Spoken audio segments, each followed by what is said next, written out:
And I'm sorry, but I can't alter the rules. No, sure you can't. Gosh, we wouldn't ask you to do that, Gino. We wouldn't want you to get in any trouble over us. Oh, no, of course not. Why, every place has got to have rules to keep things running right. Sure, even the place I worked at got out a little book of rules with the boss's picture in front. I worked for him going on 12 years, and I never broke a rule. Oh, yes, you did, Johnny. You broke a rule the time the baby came. Oh, yeah, I did. Yeah, you see, there was a rule that no employee was supposed to leave the building before 5:30 without getting permission from the head of the department. Yeah, well, they called me from the hospital about 5:20 and told me everything was all right, and it was a boy, and, gee, I was so excited. Yeah, he just got his hat and left without saying a word to Mr. Corcoran. Mr. Corcoran was his foreman. The big boss was nice about it, though. Oh, yes, he was, Johnny. Yes, sir. Mr. Corcoran sent him up a full report of what I did and why. And you know what he did? He sent down word that I was only to be docked half a day's pay for walking out that way 10 minutes ahead of time. Gee, he's a swell guy. I wish you could meet him, mister. Yes. I'm looking forward to meeting your boss, if he ever comes this way. I'll bet you he'll get in those Elysian fields without no trouble at all. I'll bet you they'll reserve a whole page for his name in that book of yours.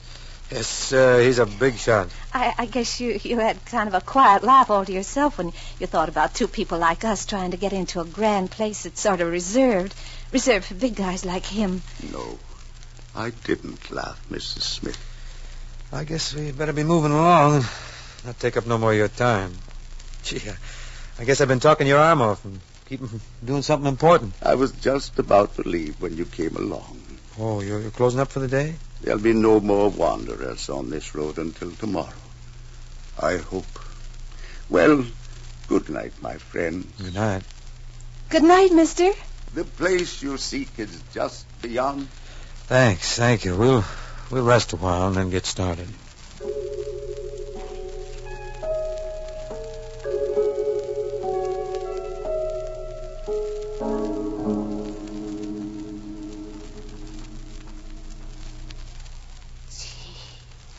Gee, it's quiet, isn't it, Johnny? So quiet it kind of hurts your ears. Well, I guess we better get along to the place he told us to go. Yeah, I guess we better. Only what, ma'am? Well, I don't suppose we'll ever be back at this place again. No, I guess we won't. Why? You think we could just look through the gate before we go? Not open it, just look through. It'd be something to remember. Something to kind of think about. Well, kind of like those flowers we brought back to the apartment. Something that would kind of remind us that there are swell things, beautiful things, even if we can't ever have them. I know what you mean. No, I don't think anybody'd care. They couldn't do no harm just looking through the bars. I don't see how they'd have any rule against that. Sure. Go ahead, look. Ain't you coming with me? Yeah, I'll come along if you want me to.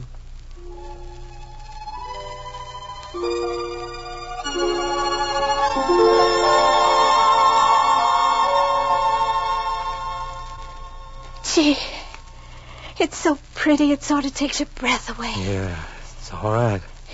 It makes you feel that, well, oh, come on, Johnny. Let's go on to where we belong. You don't want to look at it no more? No, I'm all through looking. But, oh, gee, Mary, don't do that. Oh, I'm all right. I'm all right, I tell you. Please don't cry. Now, there ain't nothing that's worth your crying. Nothing, anywhere. Johnny, honest, I ain't. Besides, if I was, it wouldn't mean anything. Don't I always cry when I'm happy? All women do that. Gee, a woman crying don't mean nothing. Nothing at all. I'm just kind of tired, that's all. Tired. I'm tired, too. Awful tired. Tired of being just ordinary, common. Tired of being made to feel we don't amount to nothing, that we're just washouts. Oh, Johnny, you mustn't feel like that. Well, it's the truth, ain't it? No. Why go on kidding myself? All my life I've pretended I didn't care, and I made up stories about how this one and that one thought I was the works, but they didn't. They didn't even know I was alive. Well, Johnny, you mustn't say things like that. They ain't true. Sure, it's true. They didn't even know I was alive, and now they don't even know I'm dead. I'm still nobody, and you're a nobody, too, just because you married me. Oh, that ain't right. There ain't no reason for them to put you in my class just because you're my wife. Johnny. There ain't no sense in them making you cry. I tell you, it ain't right. But I'm not crying, Johnny. I told you. We didn't ask to come here, did we? He said we died this afternoon. Well, I thought when you died it would be different, but No, it's just like it's always been. But, Johnny, don't you see? The man said this place was sort of special. But people that had done something swell, something big and unselfish. But we never had a chance to do nothing like that. No, I know we didn't, Johnny. Oh, but it doesn't matter. We don't have to go in there. We can be happy any place as long as we're together. Sure we can. But don't you remember how happy we were getting ready for the trip? Don't you remember how excited we were? Yeah, I remember. And yesterday morning, Tommy was up before daylight. He was so afraid we'd miss the boat. Johnny, you know something. He's going to look just like you when he grows up. I couldn't help noticing when he went down the steps. He's got the same way of walking and the same way of holding his head. Do you think so? And he talks just like you, too. He's got that same habit of kind of smiling all the time. Oh, but he's got your eyes.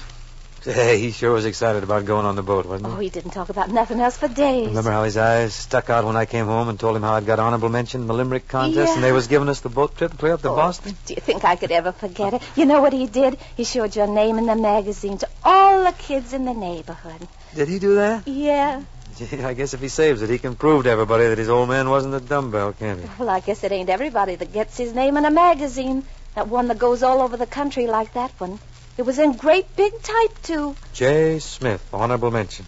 That's nearly as good as being on one of them rolls of honor, ain't it? J. Smith, honorable mention. That'll be something for him to show people, all right. And I bet you he'll tell them how brave you were when the boat went down, too. When the boat... Gee, ain't that funny? I'd almost forgot all about that. Seems so long ago. Well, it was just last night, don't you remember? We was all asleep in the cabin. Yeah, and the smoke woke me up. And you opened the door, and there was fire everywhere. That's right. Somebody was yelling that the boat was sinking and to get in the lifeboats. Yeah, but we couldn't find any. Everybody'd gone off and left us. I remember Tommy crying. He was so scared. And the fire came all around us. You couldn't breathe. And we jumped.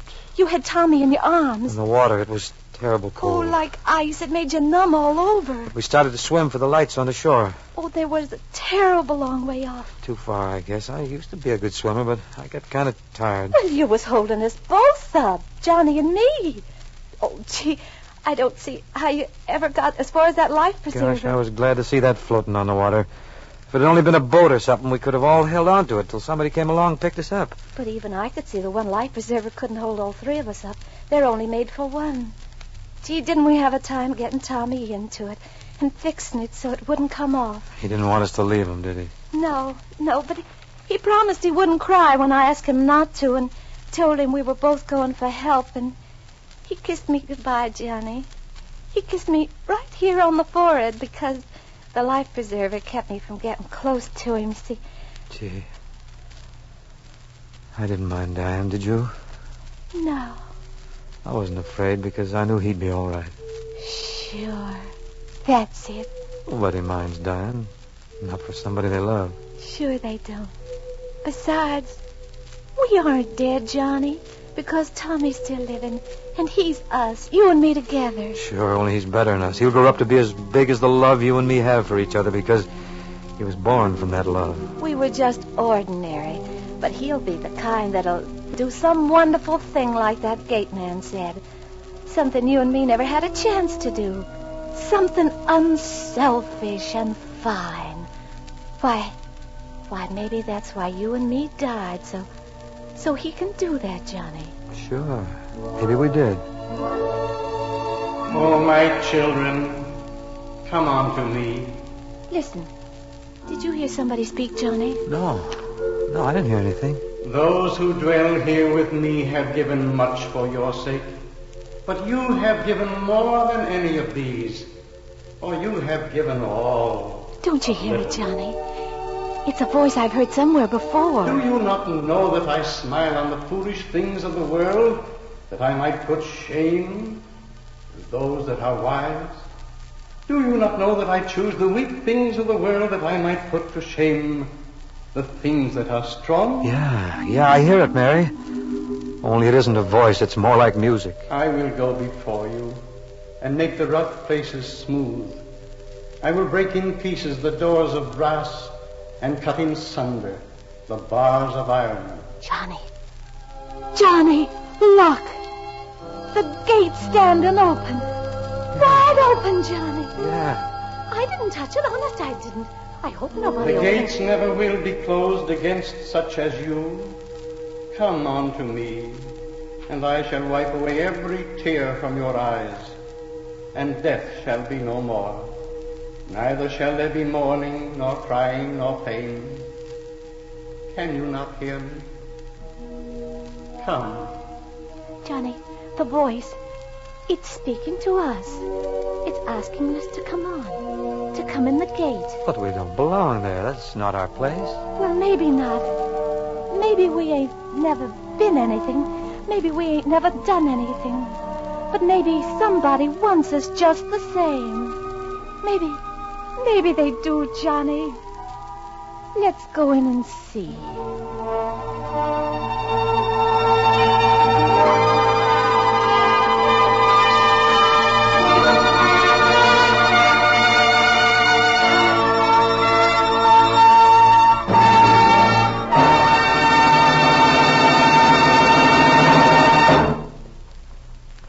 This is Dana Andrews again. I know I speak for all of you when I say thank you, Bing Crosby and Irene Dunn, for telling us the story of J. Smith and wife.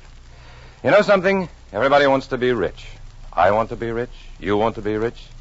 But did you ever stop to think what makes you rich? $1 million? There are lots of guys making $40 a week with a swell wife and a couple of swell kids. Those guys wouldn't take $1 million for even one kid. So who's rich? The guy with $1 million or the guy with $40? The wife and the swell kids. What I'm driving at is this.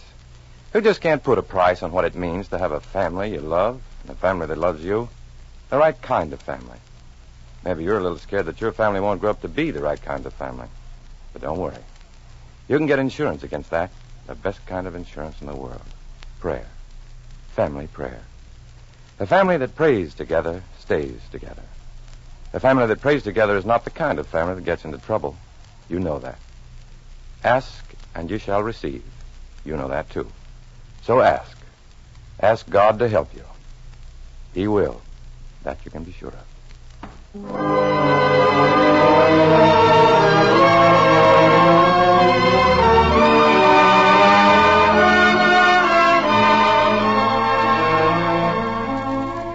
Before saying goodnight, I want to express our thanks to all of you who have helped make this program possible. Thanks also to Richard Sandville for directing our play tonight, and to our producer, Bob Longenegger. Next week, the Family Theater will star Miss Margaret Sullivan in an original story by Walter Newman entitled, I Give You Maggie. Now, this is Dana Andrews saying good night, all.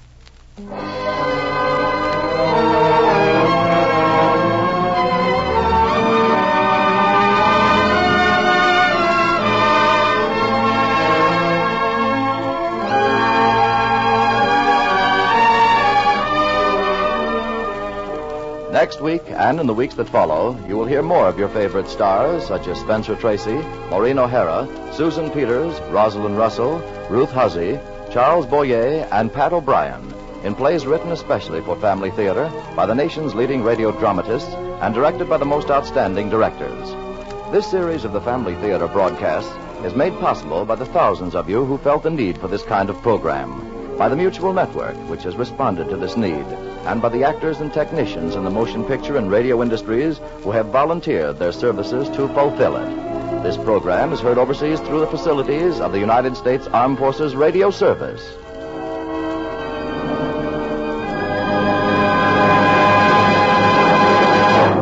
This is the Mutual Broadcasting System.